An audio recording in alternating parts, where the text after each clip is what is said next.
This video is brought to you by Cracks Only. The link is in the video description below to get the latest gear off their website. Whether you play football or you don't, there is something there for everybody. Straight out of LA. Check it out.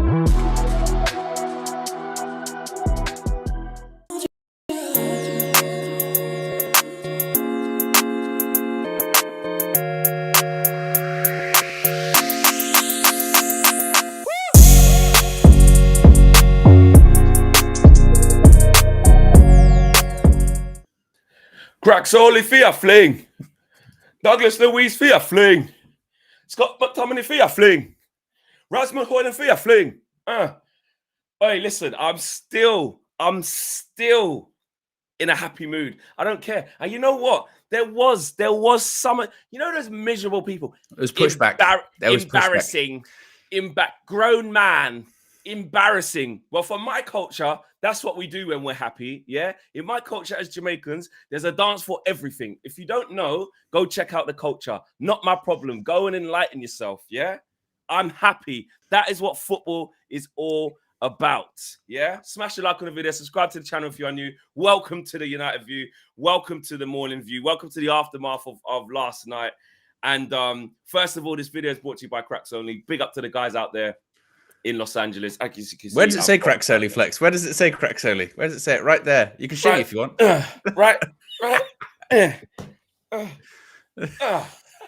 Between Douglas Luiz and Emi Martinez, who didn't do it yesterday, hold that. Woo! Video is brought to you by Cracks Only. Links in the video description below for all of your streetwear, for all of your football needs. They've got MLS players wearing their gear. They've got college players wearing their gear, from your boot bags to your backpacks to your hoodies, to your gilets, to your short sets, to your training undergarments. You name it, they have got it. So big up to Cracks Only, and make sure you guys check them out. Today, it's a reaction, but it's news as well. It's debate. You know, Scott McTominay, apparently, according to Eric Ten Hag, not me, is a role model. He's an example to the rest of the squad. We're going to talk about that. We're going to talk about Luke Shaw's prognosis as well. Ten Hag saying that was precautionary. We're going to go through that. Everyone getting involved in the chat. Kristen says, morning all. Got says, tell them, Fleck. Real Killer says, thought you was English. Yeah, well, born in England, but Jamaican descent. Jamaican, it's in me. That's what it is. My grandparents Jamaican, my dad's Jamaican. That's what I am. That's my makeup. That's what I am. Me too. I'm also Scottish as well. Me too, and you as well, Owen. Yeah. Me too. Yeah. People don't know about my Jamaican heritage. Very strong. Yeah. Heritage, your Jamaican heritage. Very strong. Very, very strong. Yeah. Very strong. I just don't talk about that much, you know, but it's very strong. No. Whereabouts are your family from in Jamaica? Kingston. I knew you was gonna. I knew it. Kingston. Kingston. The big OWEN population in Kingston. Yeah, 100%. Adam Lyon says, that is it. Tell them, Flex. Scott McFleck. Yeah, and poor KG getting wrecked in his AFCON chat. I tell you what, I was gonna save this to later, but it's it's perfect. Man. It's perfect. Now, look, thoughts and prayers go to KG at the moment in this difficult time, because he's had a difficult time with it recently. Yeah, and AFCON final yesterday, Nigeria, they lost. They were winning. Turnaround, they lost. And there's been a bit of controversy on KG's channel recently because there was an incident a few weeks ago. And he thought he'd finished the show. He hadn't, and carried on playing. So he definitely wouldn't do that again when significantly more people were watching. Right. Well, if you don't believe me, take a look. Yeah, thanks for watching. Innit, we didn't win. Yeah, I'm out. Drop a bomb. Back with a vengeance. KG's back with an entrance. Big up to those in attendance. Look at us. Reds come together like Tetris. No rules, this one's reckless. KG, this one's crazy. You're too lucky. None can compare with the KG Don. Better take cover when he drops that. Going on reckless, trust it's on. It's that time when he drops that. I said drop a bomb, Dad.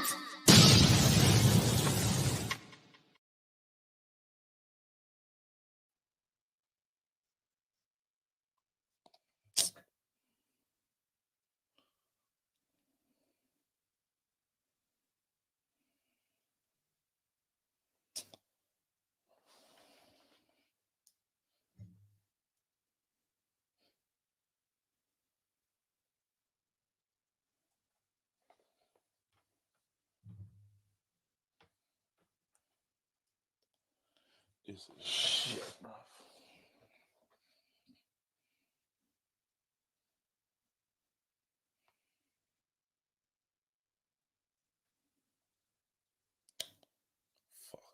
No.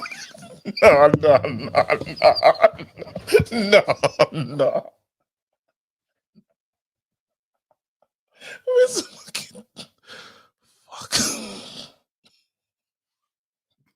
And we're back.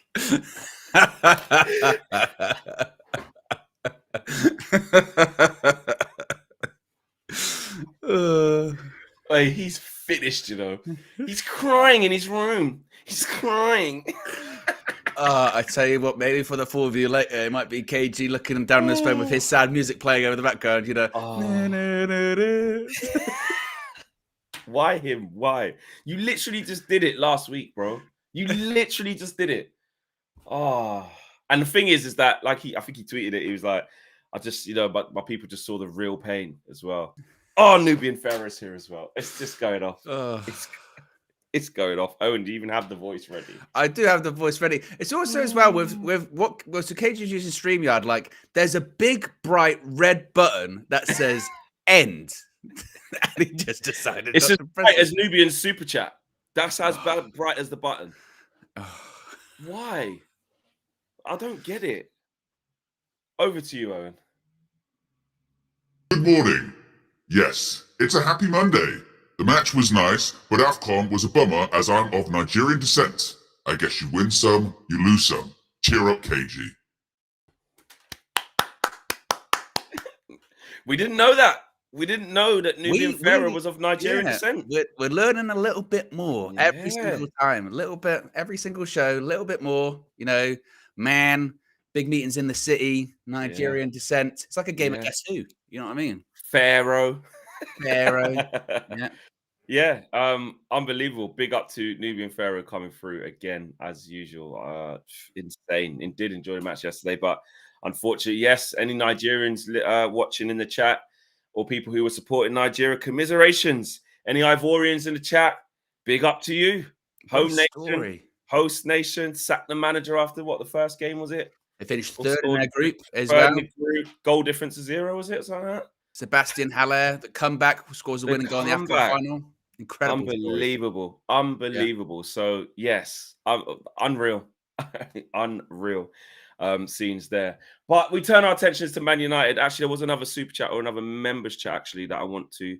actually, there's quite a few. Avi, been a member for 6 months. Avi says, as Kino says, take your plaudits. I'll take the points any day of the week. Results game. I agree. Aminor says, Flex, our manager is playing pragmatic football to save his job. Are you happy with that football for next season? I love the win, but not convinced. We are going to talk about precisely that because, of course, with all of these things, there are bigger and wider conversations away from the game. And Jane says, why can't McTominay be our new Ollie? Everyone who criticised him on United View, hold that. Right, Owen, let's get into this because... McTominay. Yes, so we got some quotes from Erik ten Hag and some stats actually as well. So Erik ten Hag was asked about Scott McTominay after the game. He said, quote, but Scott is the example, always giving the spirit in the week when he is training, doing the right things, working on himself, gives max. He's ready for 1 minute. He's ready for 90 minutes. He's always ready. I think it's great to have such a player. He also pointed out, which that quote doesn't say, that sometimes he knows he's not going to be starting, so he's doing what is called opposition training, you know, when you just basically have the shape of the opposition team. And he says he's always committed, he always does his best, and he's always ready. Laurie Whitwell posted this out this morning as well, a bit of a McTominay fact, saying Scott McTominay's 7 goals have gained Manchester United an extra 12 points this campaign. Sorry, Owen, just pause right there. That bit there. He's given us an extra 12 points. Yeah. Would be below Chelsea. Come on.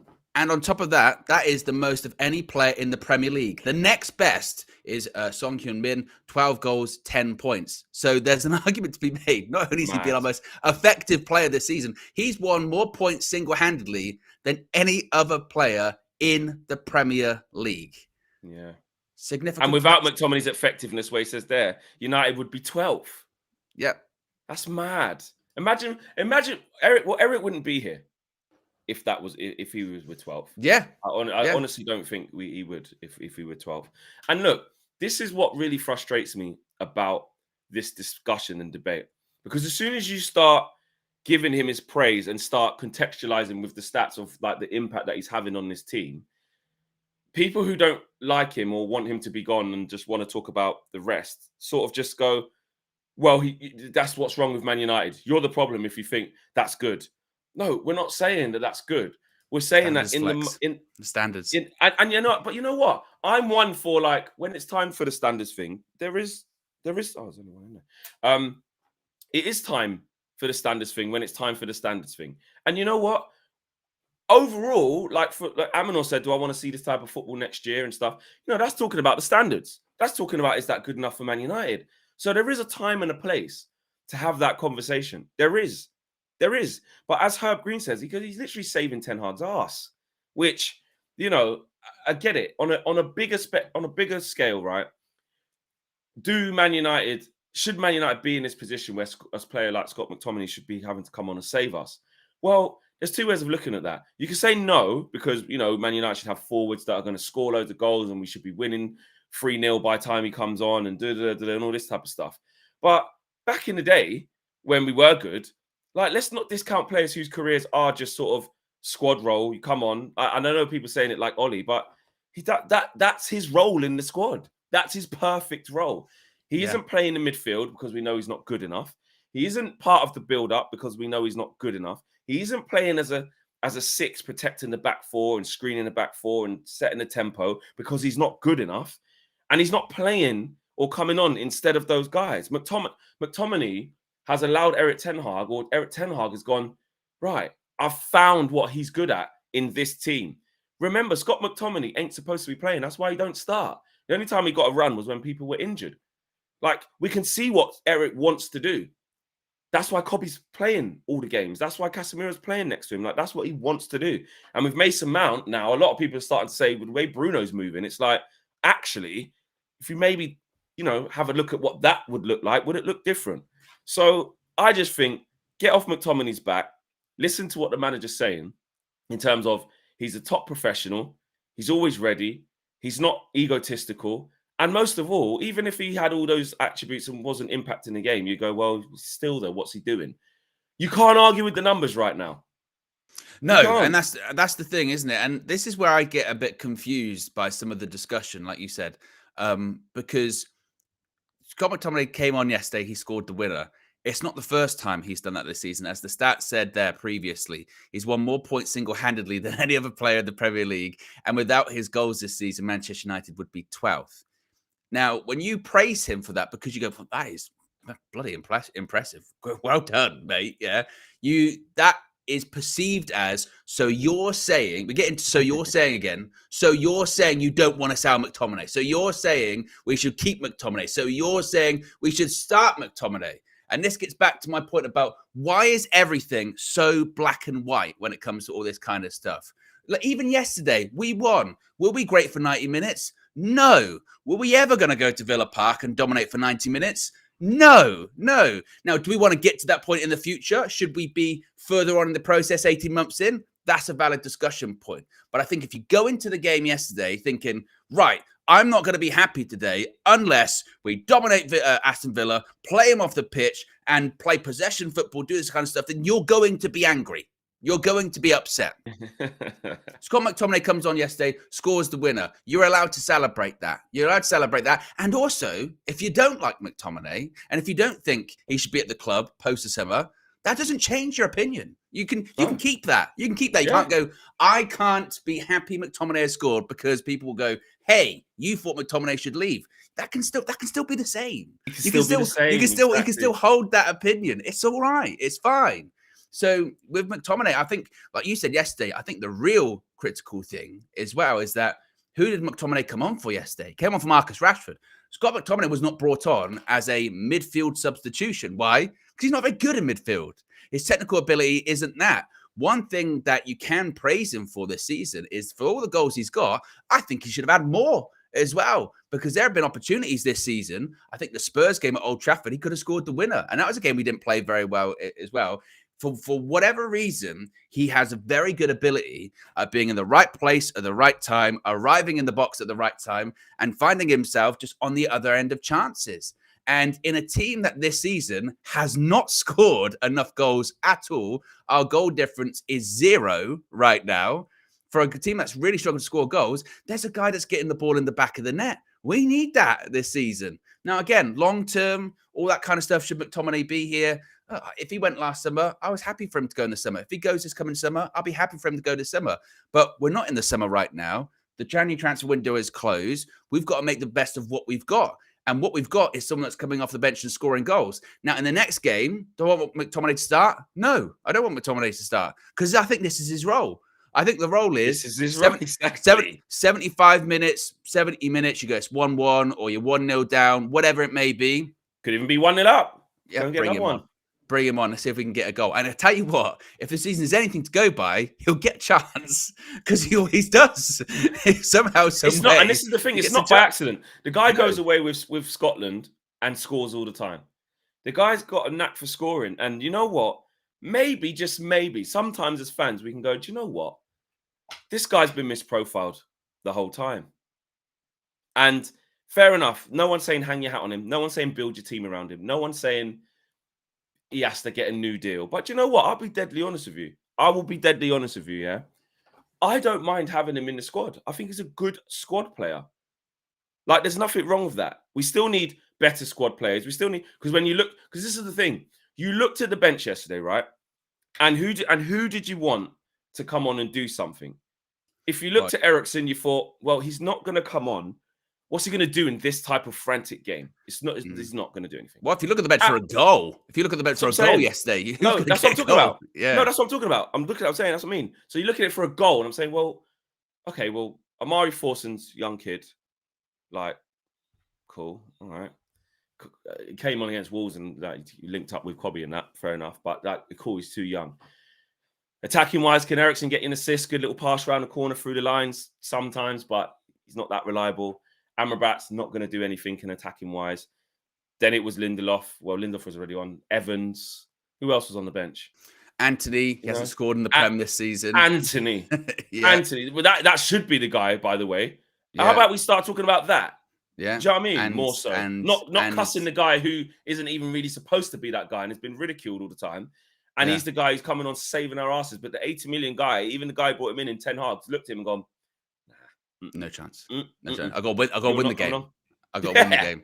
And then the other one, and then the one was Ahmad, who he hasn't picked all season. And also, and this is also the part of the thing. This is when I get back to the Ahmad thing. And this isn't like, Ahmad agenda and all that kind of stuff. But at the same time, and this might annoy people because, McTominay, he's terrible. But if this season's anything to go by, if you're going to bring someone off the bench to score a goal and you're going to go McTominay or Ahmad, it's going to be McTominay because that's what he's done this season. And if anything, the expectation that you're then putting on Ahmad, go on there, go win the game, go score a goal. We expect you to score a goal, create something. And when he doesn't, he's then shit. Oh, we'll get rid of him again. Goes Championship Ahmad. We have to be careful with Ahmad. You've got to be realistic. Exactly. I like Ahmad from what I've seen at Sunderland. And it's frustrating to not... I think the difference between him and Palestri is at least we saw Palestri get given a run. And then we went, okay, yeah...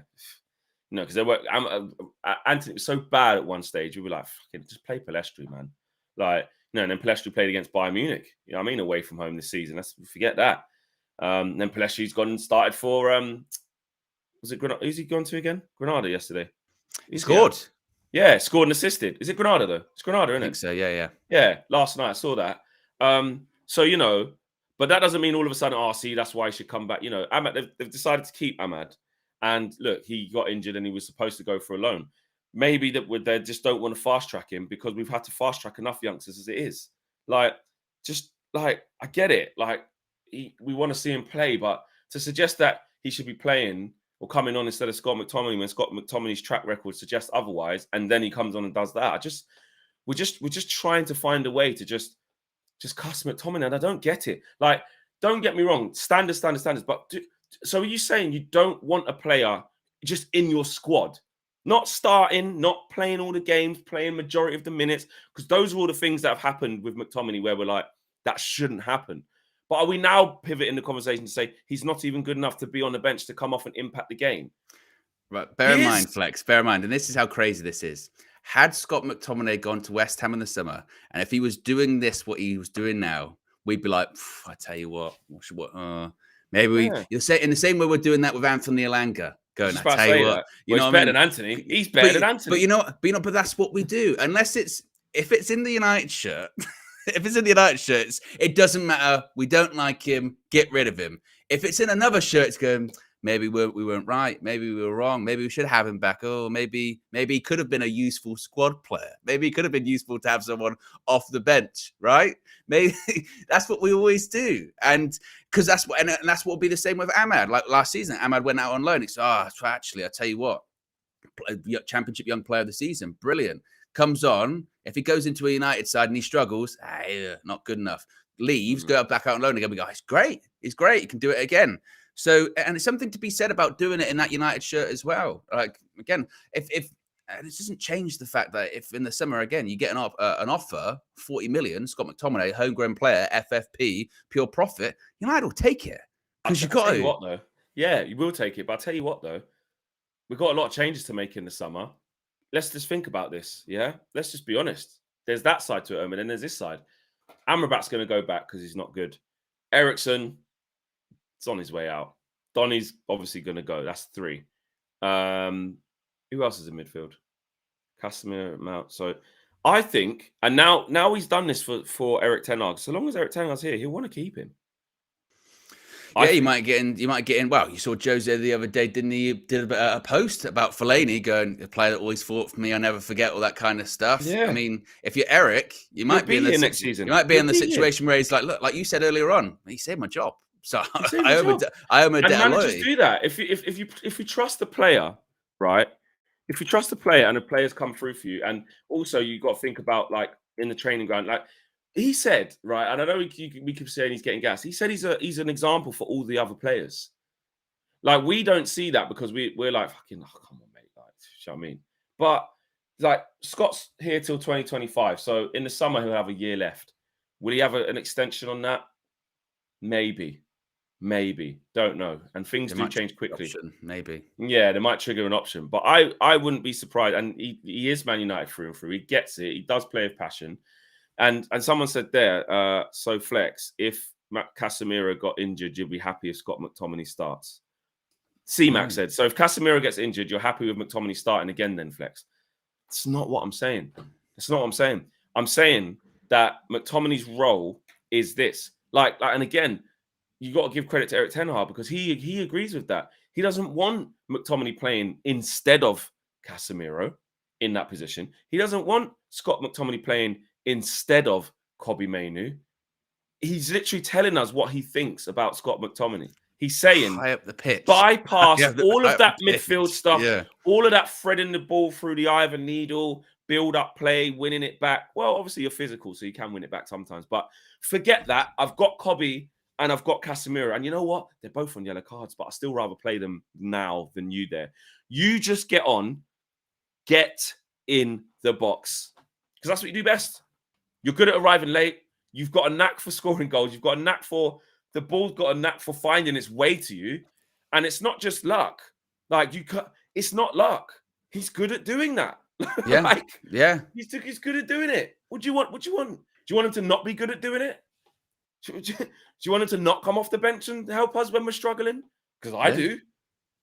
Do I want it to be like that next season where we're hanging on and Scott McTominay needs to save us? No, I didn't want it to be like that yesterday.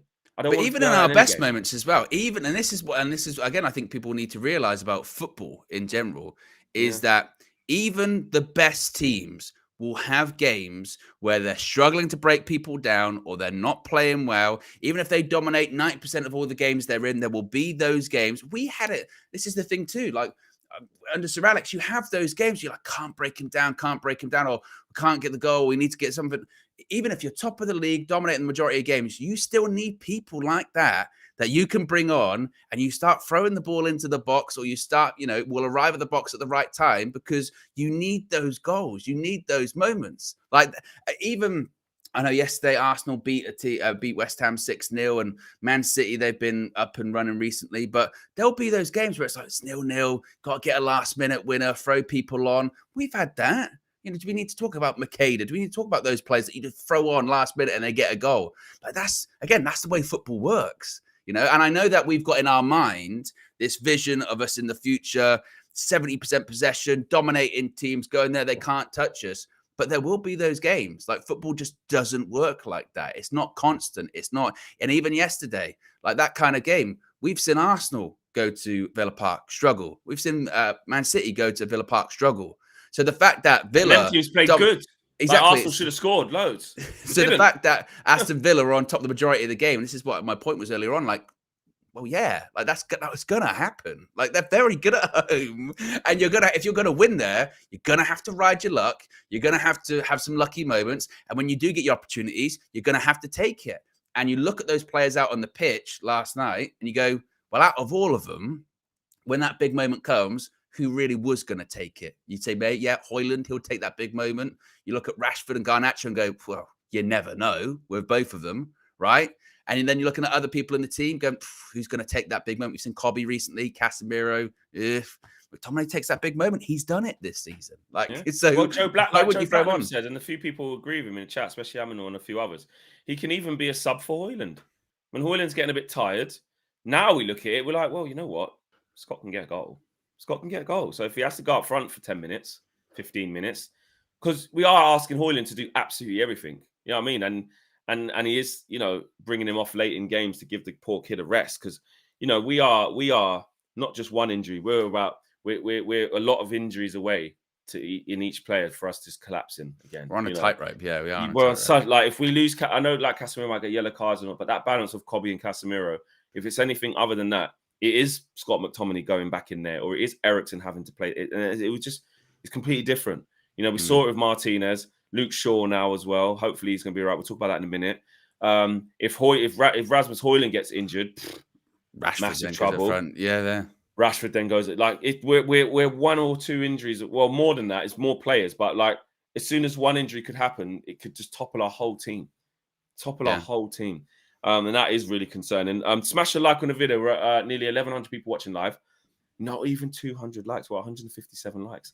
Let's get, well, I want to say 500 really, but I know that's probably going to be unrealistic right now. Let's get to 250, please, guys. Let's get to 250. Well, Flex, as D-Man in the chat says, how much is United's PR paying you guys? You know, because heaven forbid you say something positive. Well, how much is United's PR paying us to support our team as fans and be happy when we win? Maybe you should sign up for a job as well then. Maybe Flex. Let's start the show again. Let's start the show again. We'll come on here and we'll go. McTominay scored yesterday. It doesn't matter. He's shit. Get rid of him. Sell him in the summer. Standards. This club is rubbish. We shouldn't have won. We're not going to make top 4. End the show right now. End screen. Boom. Let's do that instead. 100%. 100%. And like I said, like even like D-Man, big up to you. But we did say like there is, of course, there's a big wider conversation as to when Aminor said like this next year isn't going to be what we want to see. D-Man says I'm on holiday. Where are you? Where are you? But yeah, I just feel. What do you like? What's the point in being negative when someone's come off the bench and scored? Like, yes, we know the wider conversation. We know that. But we're in the middle of a season here trying to fight to get top 4. That's all that matters right now. And also, well, in the last, we're unbeaten in our last 4 in the Premier League, 3 wins and a draw. And whilst we're doing that, enjoy it. Yeah. Instead of going, it's going to come to an end soon. Yeah, it might. But whilst it hasn't, I'll enjoy it. Yeah. You know what I mean? Instead of when you're eating a lovely slice of cake, Flex, when you're eating it, do you go, I tell you what, this is delicious? Or do you view it as, this cake's going to be gone in a minute? It's going to end soon, yeah. Well, it's half full, half empty, isn't it? Yeah. I'm definitely, well. Enjoy the cake. Yeah. Enjoy it. I'm not going to lie. Sometimes I can be pessimistic. I'm not going to act like I can. But more than likely, more so, I'm more of a positive person. Like I'm talking about in life, like because I know in football people say, "Well, I don't know about that, Flex. We always bit, you know, I mean, Man United going to concede, you jinx us, all that." You might think I'm kind of maybe a bit negative, but I don't know. But in life, I do always see the positives. I always try and find the positives out of everything. Yes, because you have to. Because you either can't change the negatives, or they're going to stop you from finding new positives in life. That's how I see things. So yeah, I'm very much optimistic in life, maybe not in football, but in life. Why can't we tell me? Tracy MUFC says, big up Flex and Owen. Love the show. Big up to you, Tracy. Thank you. Thank you for the support. Jane Doe says people need to see Douglas dance again. It's on the UV socials. Check it out. I was just having a bit of fun. It's just how I felt. Rel Stuff 7 says Nubians are from North Sudan / Southern Egypt. Facts. Okay, a little bit of history there. I didn't know that. Daniel Morrison says shout out to Facundo, goal and assist against Barca last night. Yeah, we did touch on that a little bit ago. And All Elite says I've been a member for 17 months, by the way. All Elite, thank you. We won away from home against a top 9 side for the first time in how long? For the love of biscuits, smile, people. For F's sakes, glory, glory, Man United. Glory, glory, United view. Love you, boys. Big up to you, All Elite. Thank you for just coming straight through and just saying it as it is. Nearly at 210 likes. We're on our way to 250. Nearly 1,100 people watching live. Get sharing as well. Share the video on social media. Share it in your WhatsApp group. Share it to your friends. Let them know we are live. Let's get to 1,100 / 1,200 watching. That'll be good. And let's get those likes up to 250. Get your chats in. Get your super chats in. Get your comments in. We'll get them all read out for you. Little Yo-Yo says, whose dance is worse, Louise or Pardew? Definitely Pardew. Definitely Pardew. FA Cup final as well. Yeah. And for Pardew as well. It was so out of manager. Character. Like I've never seen, even in his like managerial career, it's like I've never seen him just. It was so like, how did he? I didn't even know he could move like that. Like it was insane. Like definitely the Pardew one was worse. That was insane. It was. Yeah. And like I said, Wembley, the world's watching. Mad. And I think I saw him on a podcast. He said, "Yeah, I just should never have done that." But you know what though? Fair play to him, because this is what I mean. Like football is about emotion. Like if that's what comes to you, but you have to stand by it. You have to be ready that you might have gone too early. And that's why when the Neil Maupay thing happened with the darts thing, I still like it, because if the joke ends up being on you, then hold that.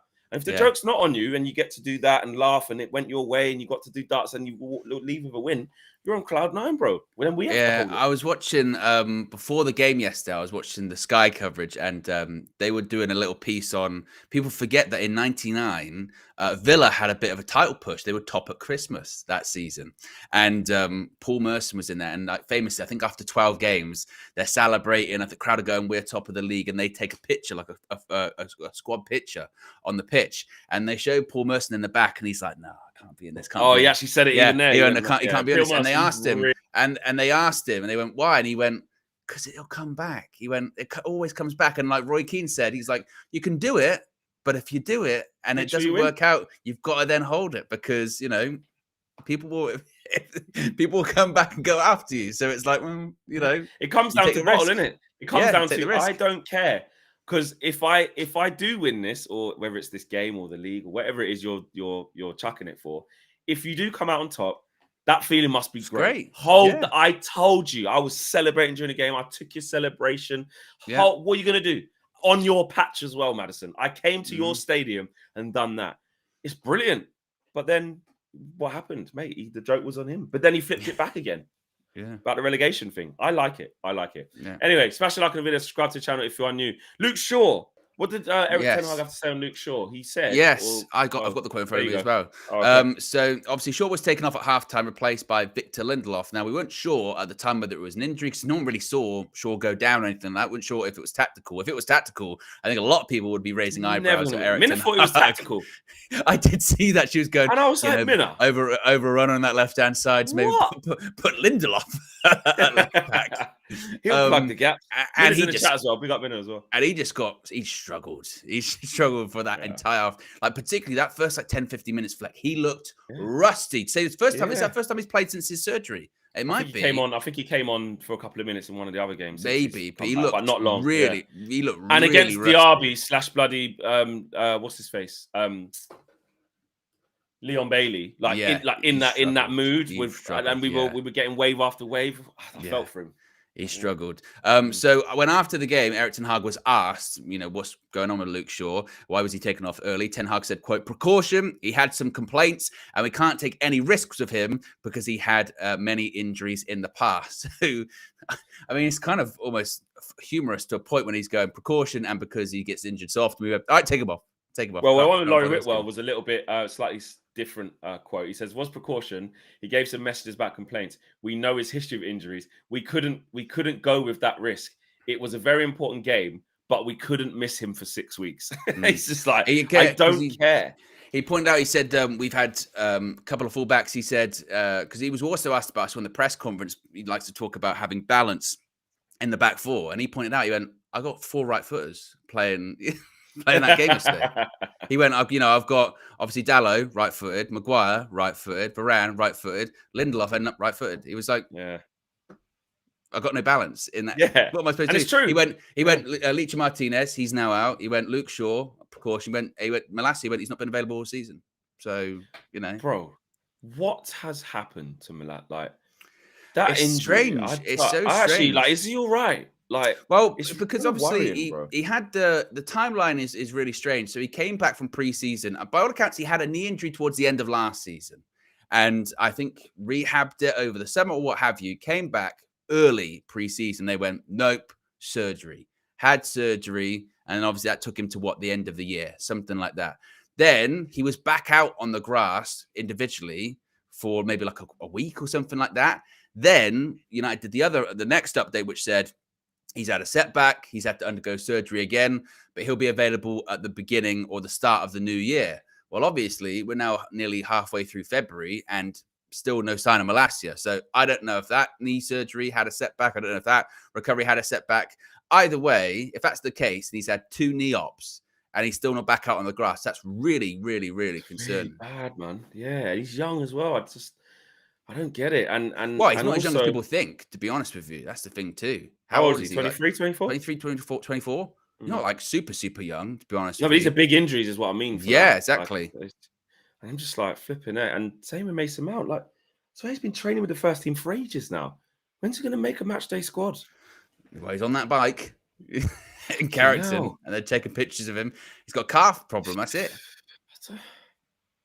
Oh man, I just these injuries, man. M. Sarti says 3 statistical lessons. Number 1, no loss since Casemiro returned. 2, benching Anthony improved us. He needs to fight back. 3, Eric Ten Hag in, changing players left and right. He is changing things. Has Eric improved his decision making? Well, I think because yesterday he didn't. Yeah. If you look at the team selection, and this goes back to the fan clash you had outside Old Trafford a couple of weeks ago about consistency in the lineup. Eric Ten Hag is trying to name as consistent starting 11 as he possibly can. Yesterday, 1 change enforced, and that was it. Varane came in for Martinez. The game before last, what was it? Was there 1 change? It was Maguire for Varane, wasn't it? Before Martinez got injured. So it's no coincidence, really, is it, that our best form of the season, because this is our longest undefeated run, has coincided with players coming back and Ten Hag having the ability to name near enough the same team for 3 weeks or so. Now, how long he's going to be able to keep that up for, because players still keep dropping like flies, I don't know. I think, as Sati points out there, I think Anthony being taken out and Garnacho going on the right-hand side has improved us dramatically. I still would say with those wide players, you watch Rashford and Garnacho yesterday, both of them can be incredibly frustrating to watch, because they kind of both sometimes do the same thing, which is pick up the ball and just run, and you'll go, right, release it now, and you'll go, release it now, and then go, keep running. Particularly Rashford, he does it all the time. You go, right, and now you release it, and you go, keep running. You go, now you're going to release it, and you keep running, keep going, keep running, and then it kind of fizzles into nothing. You go, oh. And sometimes it'll come off and he'll score the goal, but you go, oh. And you can sort of see where a Hojlund or someone else arriving in the box at that time would be like, come on, please, I'm making the run. One thing I do want to say, though, and I watched I was scrolling through Instagram last night, and United posted a video of the goal, McTominay's header. And what does get overlooked is, 1, it's a great ball in by Dalot, but the feet that Kobbie Mainoo shows to give it to Diogo Dalot is ridiculous. And we saw that a couple of times yesterday. I noticed it in the game in particular. When we were playing out from the back, and Villa will press you really, really intensely. And a couple of times we're going to get out of this. And every time it went to Kobbie Mainoo, no problem. Not No problem. He's To so the point calm on the that ball. experienced players who have played much more senior football than Kobbie Mainoo, they're feeling the pressure in that environment. They'll look at Kobbie as an outball that, oh, he'll deal with it. He can deal with it. They give him the ball. His feet are perfect, no problem. Shift out, pass the ball forward. Can find the pass, no problem, easy. A couple of times he gave it to Casemiro sweeping pass. A couple of times we were offside, unlucky with that. But his feet are so good. And then for that goal, like I said, it gets overlooked because the ball in and the header.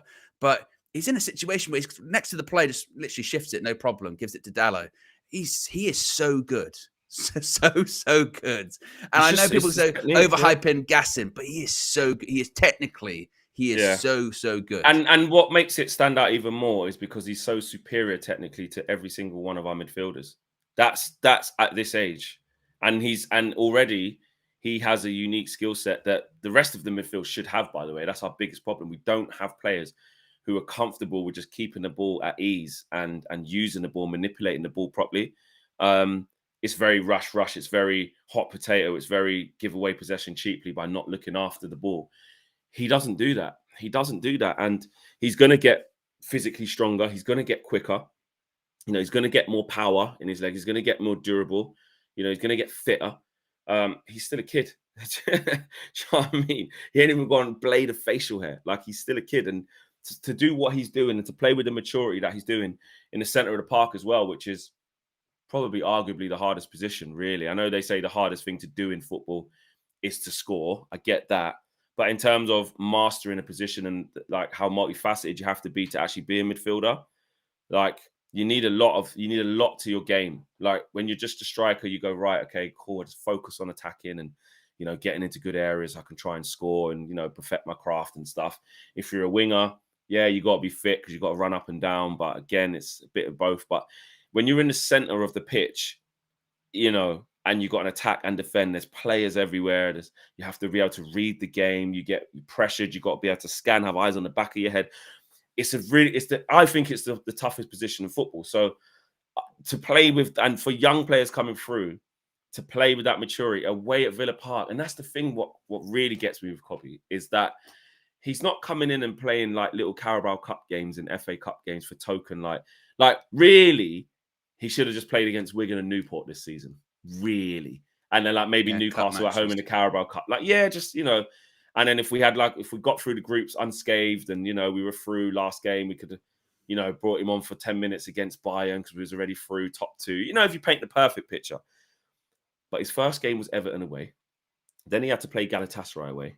Then he had to start at Newcastle away. That was his first 3 games. That's your first 3 games. And he looked amazing against Everton, by the way, as well, in his first ever best start. player on the pitch, yeah. He's played against Chelsea at home. We've won. He's played against Aston Villa at home. We've won. Got taken off at half-time against Forest. All right, fair enough. And I think Ten Hag, even though he said, minutes, I think, look, in retrospect, he's like, maybe I should have kept him on a bit longer. Exactly. He hasn't. He only does that when we're winning now. He did that against West Ham, took him off, we're winning. Took him off. You know what I mean? And he started against West Ham away, made that mistake for the second goal as well. But he's then he's played against Newport and Wigan. Like, he is an automatic starter. Yeah, he's critical already. And then going into next season, it's like, no, this is it. This is the bit where we do not look back with Kobbie. This is it now. There's the bedding in period, I think, is almost, it's not that. They will manage him. And when the load gets to like 3 games a week, when we're in more competitions, of course, he's still young. But in terms of a week between games now, he'll start every game to the rest of the season. But I think you when you mentioned about what the season should be like in terms of the cup matches, I think what we're seeing right now, I think that was always the design. I mean, Ten Hag did say that recently about, there's a reason I started him against Arsenal on the preseason tour because I knew he'd do well. And even that day, and then he's one of the best players on the pitch that day. To the point that when we played Madrid in the next game, one of the most exciting elements of it was going, I'm really interested to see him go up against that Real Madrid midfield just to see how he does. We're not expecting him to run it or anything like that, but let's see if there's actually really something there. And of course, he got injured. But I think that had he not got injured in the preseason, he'd have done this since day dot. Maybe it would have been a bit. I don't know if maybe he'd been starting against Wolves' first game of the season, but what we're seeing now, I think. No, I think he would have. I think it was always the destination.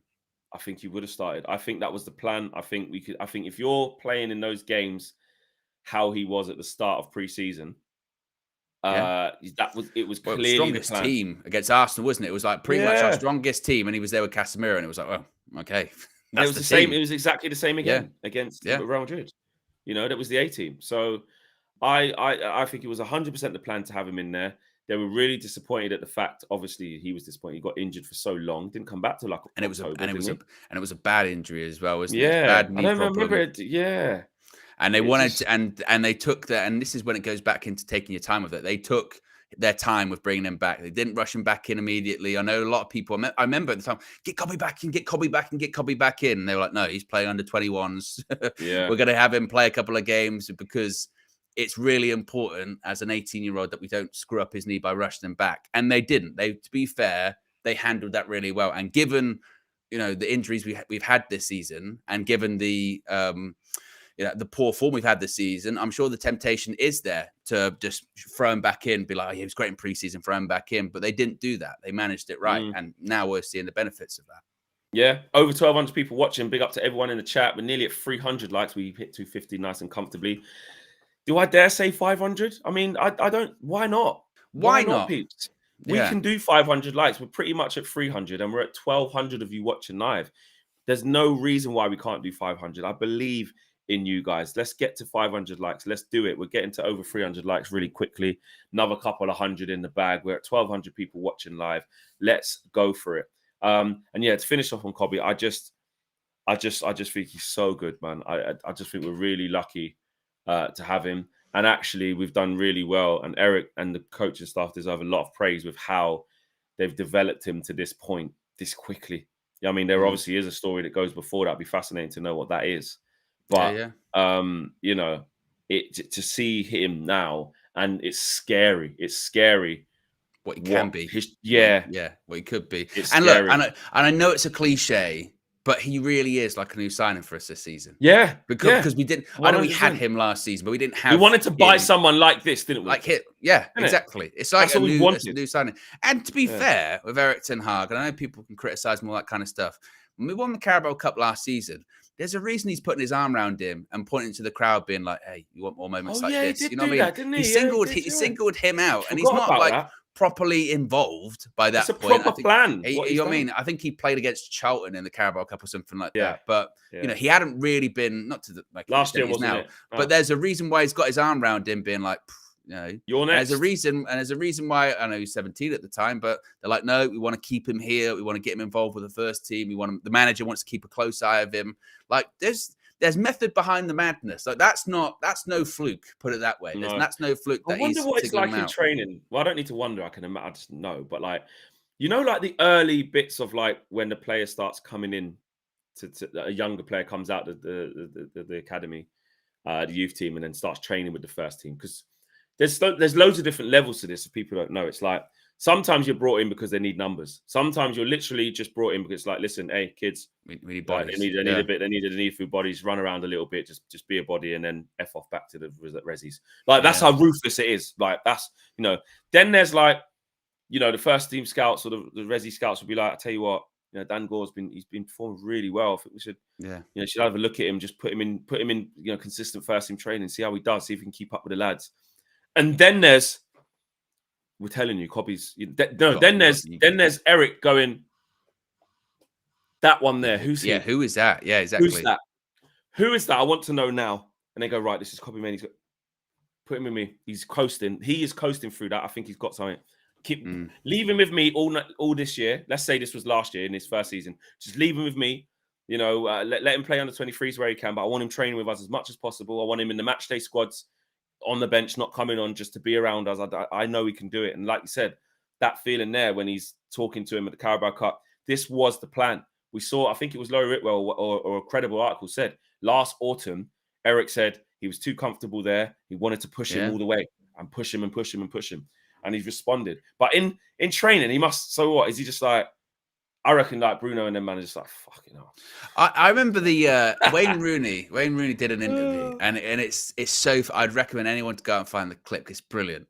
he's talking about his time at Everton when he was like 16, you know, because people forget he's 16. Yeah. I've seen that one. And he goes into training and he goes, these are the guys I've idolized, you know, as I'm growing up, and I'm seeing guys like, you know, David Weir and, you know, I don't know, Lee Tony Carsley, Hibbert, Tony Kilban, Hibbert. maybe. Yeah, I'm seeing these guys. I'm like, oh my God, I'm playing with them. And then 5 minutes in, I went, they're shit.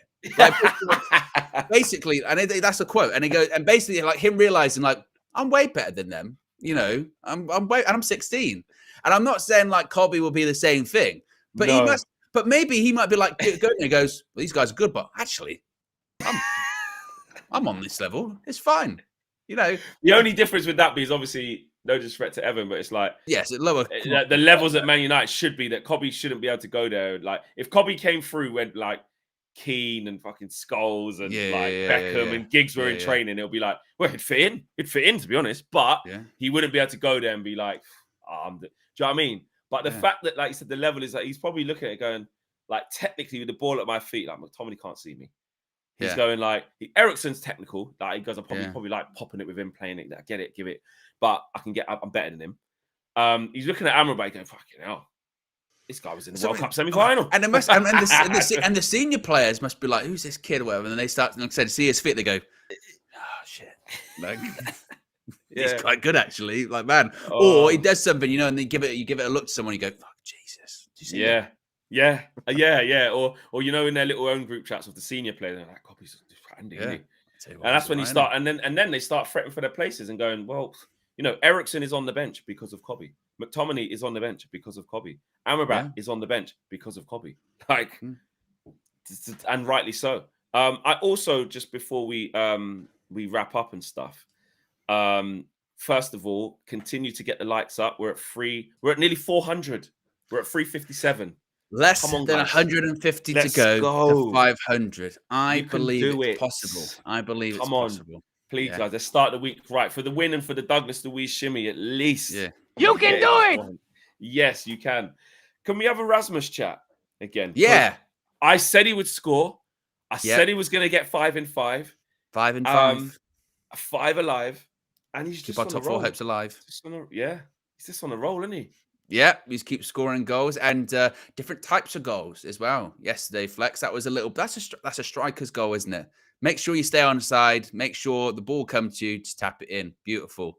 And it's just funny how this all works out, isn't it? Because the people that say he's terrible and he's rubbish suddenly are quite quiet now, aren't they? You know, and is he? I still don't know if he's necessarily getting the credit that he deserves. I mean, because again, you forget how young he is. He's 21. I didn't realize that only one Premier League player who was younger than him has scored 5 and 5. Do you know who it is? Yes.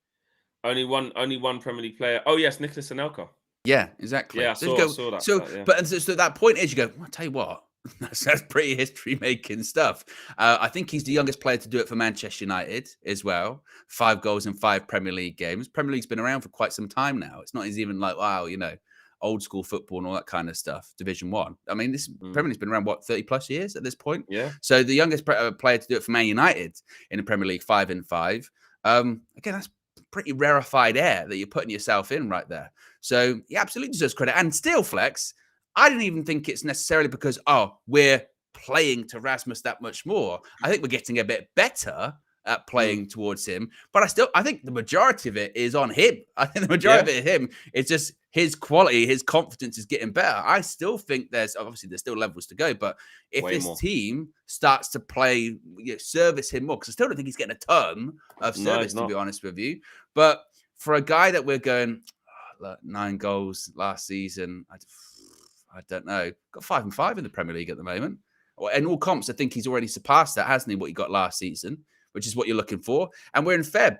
And I mean, touch wood, this doesn't happen, but I don't think he's not going to score a goal for the rest of the season or anything like that. You would expect him to keep on scoring goals, bar any injury. So he looks confident. He looks like he's got the bit between his teeth. And now, I suppose this is the key part of it, probably is why he's starting to score goals, is that, like before we're going, look, he's probably going to get like 1 chance a game because we don't really create enough for him. Now we're at the point of going, he's going to get 1 chance a game, but he'll probably score because he's at it. He's at it at the moment. So if we do start to create more than 1 chance, he's going to score at least one of them. So massive amount of credit. And I think the majority is on him as opposed to his teammates. I think he's absolutely got the bit between his teeth. He does. Liam Jones says, I'm sick of this channel trying to enjoy when United win. What's the point of football if you can't relentlessly complain no matter what? Ha, ha, ha. Yes, exactly, Liam. It was a bit like that earlier on, bro. It really was.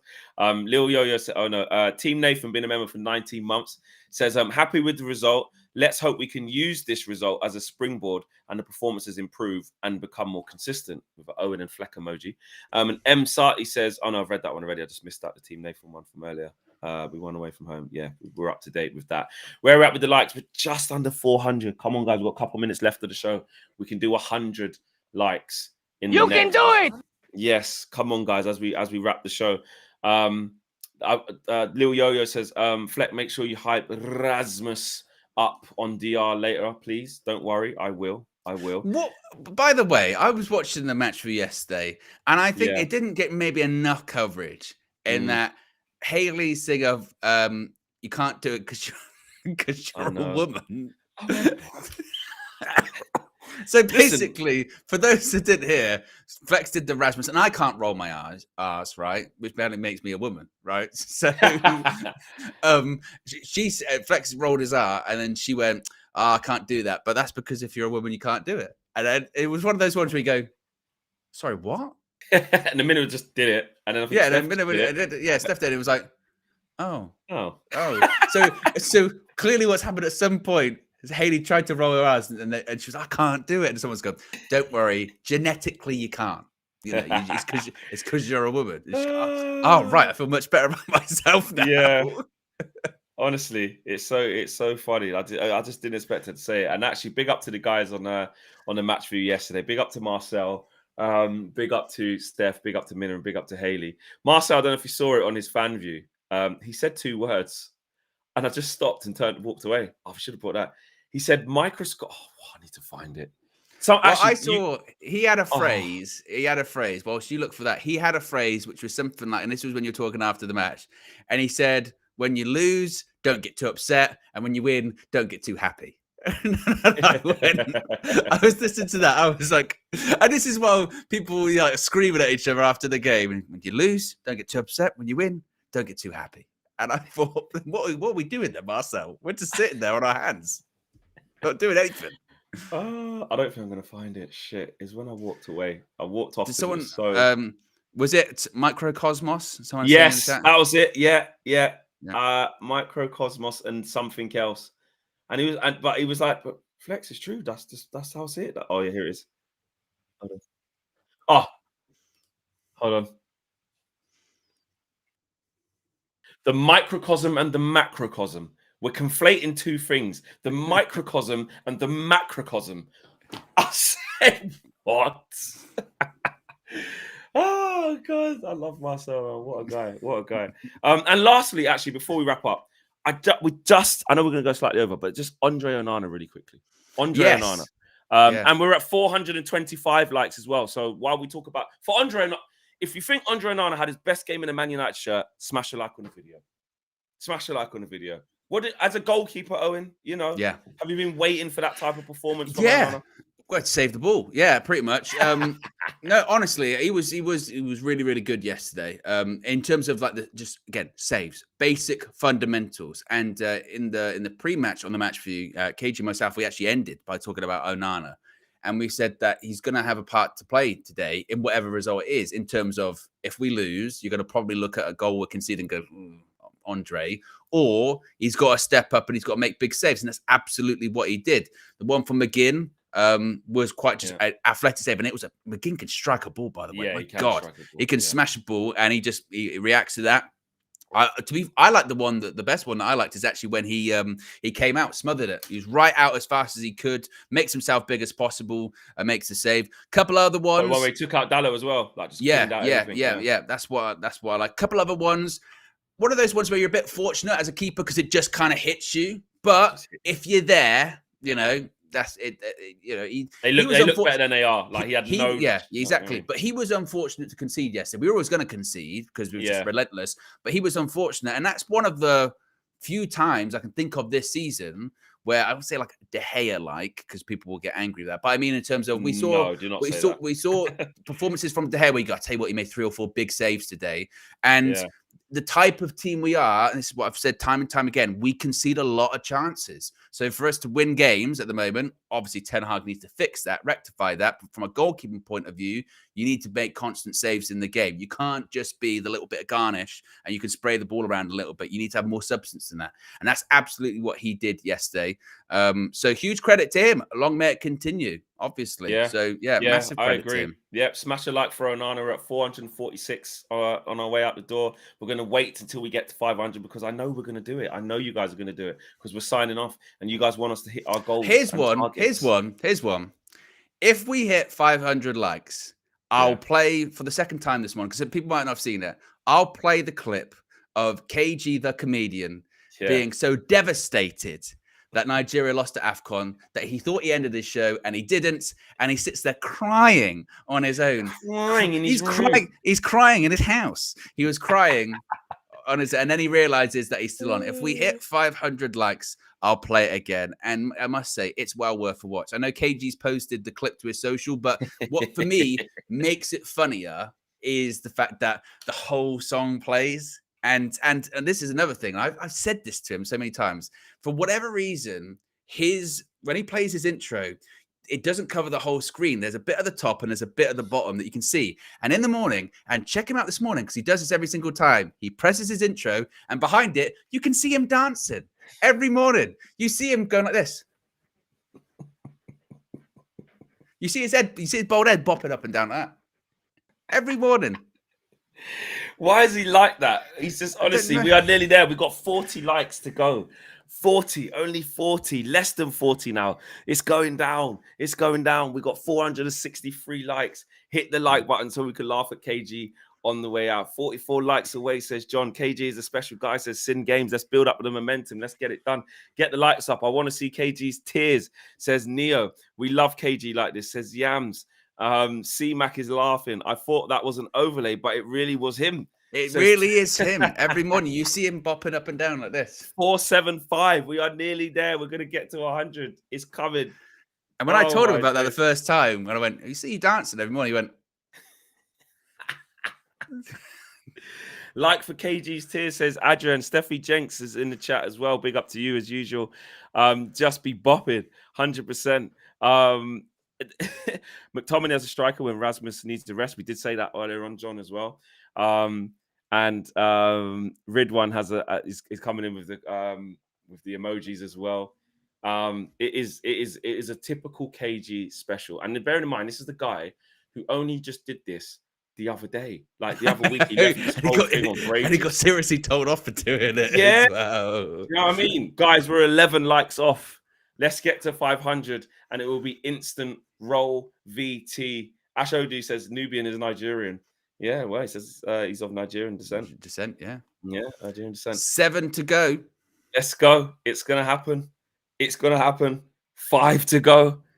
4, 3, 2, 1. 4 to go. There it is. 9. Come on. Come on. YouTube update. Waiting for that YouTube update. Wait for that YouTube update. It's happened. We're probably on 501, but 498. 498. Come on. 2 left. 2 people. Let's go. There we did it. We did it. There you go. 502. Owen, roll VT. Smash the like on the video. Subscribe to the channel if you are new. Remember, we've got the full view later on this evening. Make sure you guys catch that. There'll be a lot of discussion point on that. Might have to get Steph back on to answer more of her sins, actually, because we need to talk about a lot of stuff. Yes, Owen with the fireworks as well. We are out of here. Owen, roll VT. Yeah, thanks for watching, innit? We didn't win. Yeah, I'm out. Drop a bomb, bomb, bomb, bomb. Back with a vengeance. KG's back with an entrance. Big up to those in attendance. Look at this. Reds come together like Tetris. No rules, this one's reckless. KG, this one's crazy. You're too lucky this. None can compare with the KG done. Better take cover when he drops that. Bomb, Going on reckless, trust it's on. It's that time when he drops that. Bomb, bomb, bomb. said drop a bomb, Dad.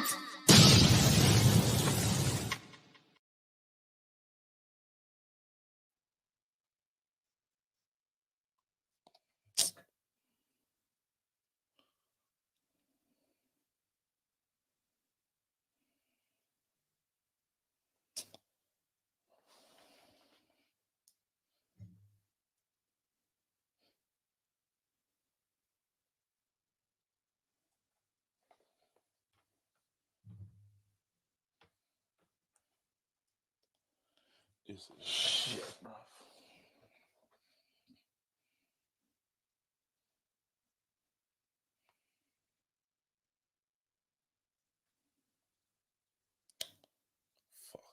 No. No, no, no, no. No, no.